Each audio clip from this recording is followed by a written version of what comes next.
মাত্র 14 বছরের একটি বাচ্চাকে 2 ঘন্টায় 76টি ইঞ্জেকশন দেওয়া হয়।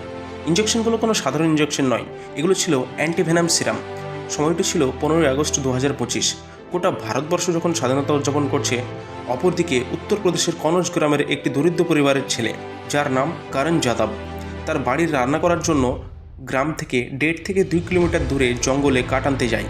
সেখানে তাকে হঠাৎ একটি গোখরো সাপে কামড়ায়। করণ যাদব জানায়, যখন তাকে সাপে কাটে তারপর সে দ্রুত সাইকেল নিয়ে 1.5 থেকে 2 কিলোমিটার পথ চালিয়ে বাড়ি ফিরে আসে। সেখানে কাকা ও মাকে জানায়, তারা শুনেই দ্রুত জেলা হাসপাতালে নিয়ে যায় করণকে। তখন করণ প্রায় অচেতন হয়ে পড়ে।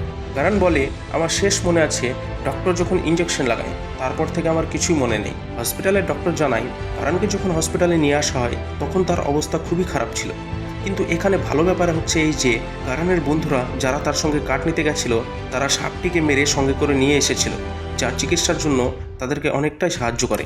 কিন্তু করণের ক্ষেত্রে ব্যাপারটা অতটা সুবিধাজনক ছিল না। তাকে 2 ঘন্টার মধ্যে 76টি অ্যান্টি স্নেক ভেনাম সিরাম দেওয়া হয়, যা ডক্টররা নিজেই খুব অবাক হচ্ছে। সাধারণত কাউকে সাপে কামড়ালে ম্যাক্সিমাম 25 থেকে 30টি অ্যান্টি স্নেক ভেনাম বয়েল দেওয়া হয়, কিন্তু এক্ষেত্রে ব্যাপারটি সম্পূর্ণ ভিন্ন। নিউরোটক্সিক অর্থাৎ যেসব সাপের বিষ স্নায়ুতন্ত্রে আঘাত করে, যেমন গোখরো, সাধারণত 10 থেকে 20টি ডোজ দিলেই রোগী সুস্থ হয়ে ওঠে। যখন অ্যান্টিভেনাম সিরাম দেওয়া হয় তার আগে ওগুলোকে শেক করে পাতলা করে নেওয়া হয় এবং প্রত্যেকবার 5টি করে ডোজ দেওয়া হয়। ধরুন আপনাকে সাপে কামড়িয়েছে, কিন্তু আপনি সাপটি দেখেননি, আপনি দ্রুত হসপিটাল গেলেন, তখন ডক্টররা কী করে বুঝবে যে আপনাকে বিষাক্ত সাপে কামড়িয়েছে না বিষহীন সাপে কামড়িয়েছে, অথবা কোনো পোকামাকড়ও হতে পারে। এক্ষেত্রে ডক্টররা জানায়, তারা সর্বপ্রথম কামড়ের চিহ্ন নির্ধারণ করে।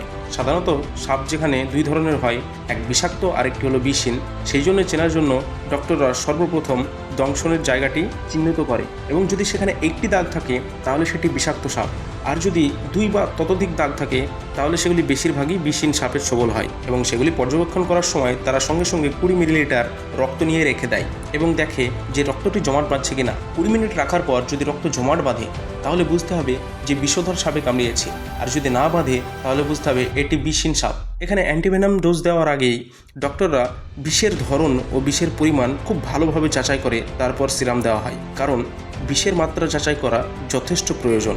কারণ বিষের পরিমাণটা একটি ক্রিটিক্যাল দিক হয়ে দাঁড়ায়। বিষ যত বেশি হবে দ্রুত রক্ত জমাট বাঁধবে, বিষ যত কম হবে তত আস্তে আস্তে রক্ত জমাট বাঁধবে। সবথেকে ভালো সিদ্ধান্ত ছিল যে করণের মা ও তার কাকা কোনো ওঝা বা তান্ত্রিকের কাছে না গিয়ে দ্রুত হাসপাতালে নিয়ে যায়, যার কারণে করণ তার জীবন ফিরে পেয়েছে। এখনও বহু ঘটনা লক্ষ্য করা যায় যারা সময় মতো হসপিটালে না নিয়ে যাওয়ার কারণে মানুষের মৃত্যু ঘটে।